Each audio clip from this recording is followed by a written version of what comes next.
morning, good afternoon, good evening, whenever and wherever you may be tuning in. We appreciate you guys. I go by the name of Drew. You can find me on Twitter at Drew3MR. And this is the 2023 Fantasy and Frames Dynasty Target Series, where I'll be talking to you guys about Khalil Herbert. Now, if you're joining me on YouTube and you're new to the channel, make sure to go ahead and subscribe and hit that little bell that pops up after you do so that you can be notified whenever new shows get uploaded. Now, at this point, most, if not all, dynasty managers know that David Montgomery is an unrestricted free agent and that Khalil Herbert is the in-house option to replace Montgomery should he end up elsewhere. Now, this information might make it seem like he's an obvious trade target for Dynasty, but you might be surprised where he's at on the trade market right now and where he's going in Dynasty startups. So just stick with me.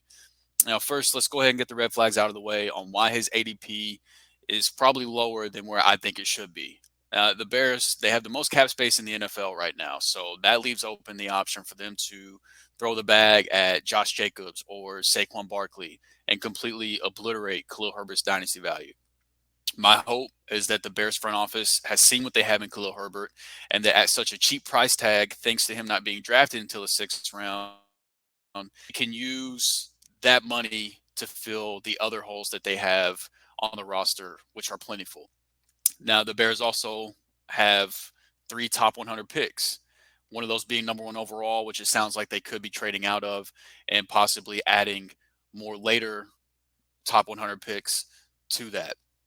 So that leaves open the possibility that this front office could spend a premium pick on one of the top running backs in this year's draft. Now, if they, spend a 4th, 5th round pick on a running back, I'm not going to be near as concerned about Khalil Herbert's dynasty value as I will be if they spend a 2nd round pick on a running back in this year's draft. Now, the other reality is that this Bears front office that's going to be drafting this year did not draft Khalil Herbert. So they don't have those ties to him that the former front office did. And in theory, most 6th round running backs are pretty disposable, but hopefully Herbert's play on the field up to this point has shown that he's not as disposable and that it would be beneficial to the Bears to hold on to a running back that is so cheap, that has performed as well as he has. So let's talk about how well he has performed, because that's the fun part that makes him a buy, right? So there were 5 running backs in 2022 that had 125 plus carries, 3.25 plus yards created per touch, 50 plus evaded tackles, and a 5.25% breakaway run rate. Those were Austin Eckler, Ramondre Stevenson, Tony Pollard, Aaron Jones, and you guessed it, Khalil Herbert.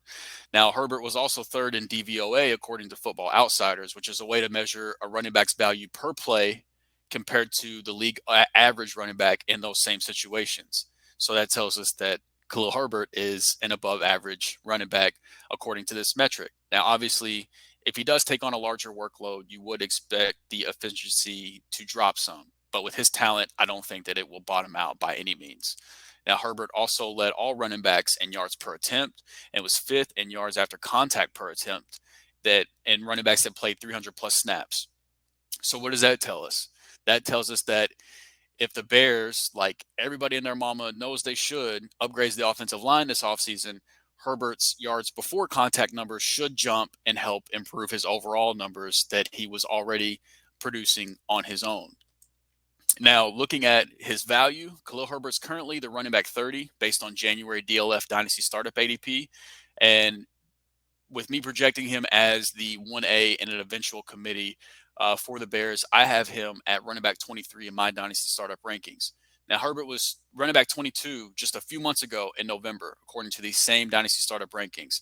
And if he survives free agency, if he survives the NFL draft, his ADP is going to shoot right back up, making it much more difficult to acquire him. Scared money, don't make no money. Go get him now before that price tag jumps up. If this scenario plays out, he's going to be into my top 20 running backs for sure.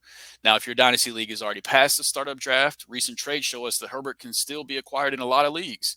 You never know until you try. There are several players going in front of Herbert right now in dynasty startups that I have behind Herbert in my dynasty startup rankings, which you'll be able to find at the fantasyandframes.com website here in the very near future. And on the other side of this, if you're a rebuilding team, I'm also willing to move some of the veteran running backs that are starting to get up there in age a little bit, such as Derrick Henry, Alvin Kamara, Dalvin Cook, if you're able to get Khalil Herbert plus more for that. It's never easy trading these running backs that have been so productive for you, that are starting to get up there in age, but it's much better to be a year early than it is to be a year late and get caught holding the bag on these older running backs. Now, so there's admittedly a few things that could go wrong between now and the start of the 2023 season that could hurt Khalil Herbert's dynasty value. But one thing we don't have to worry about is his talent. Herbert's talent's there, and the coaching staff has already shown us last year that they're not afraid to give their main running back over 60+% of the snaps based on the snap percentages of both Herbert and Montgomery in games that they both played last year. So if you're joining me on YouTube, if you enjoyed this video, if you found it helpful, do me a favor and drop a like for me. Also, make sure to jump down in the comments and let me know what your thoughts on Khalil Herbert are, and what some of your favorite dynasty targets are this offseason as well. If you have any questions, or if you want to talk ball, or if you want to track Khalil Herbert's dynasty value with me, feel free to check me out on Twitter, again, at Drew3MR right here. And then also make sure to stay tuned. My dynasty rankings will be up at fantasyandframes.com as well. And then there's a ton of other content that's extremely helpful at Fantasy and Frames as well. So be sure to take a look at that. Until next time, you guys take care.